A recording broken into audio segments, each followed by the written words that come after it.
أهلا ومرحبا بكم في قناة الجمال. نقدم لكم اليوم موضوع عن طريقة عمل البيف برجر المشوي. المكونات: كيلو لحمة مفرومة، بصل مفروم، ملعقة صلصة طماطم، وملعقة كبيرة من السمنة، وملعقة كبيرة من البقسماط المطحون، وبيضة وبقدونس وملح وفلفل وكمون وبودرة ثوم وبابريكا وقرفة. طريقة التحضير: قومي بخلط جميع المقادير في الخلاط أو بيديك، واحرصي على خلطهم جيدا. إما أن تقومي بتشكيل العجينة على شكل اسطواني كبير بحيث يتم تقطيع شرائح كل مرة تستخدمينها، أو تشكيلها على كور صغيرة ثم اضغطي عليها من الأعلى حتى تصبح مسطحة.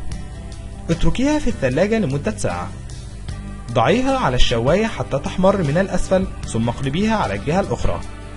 قدميها في الخبز الكايزر مع شرائح الطماطم والتشيز والخس. يمكنك الاشتراك معنا من خلال زر سبسكرايب الموجود أسفل الفيديو، أو زر اشتراك إذا كانت القوائم عندك بالعربية.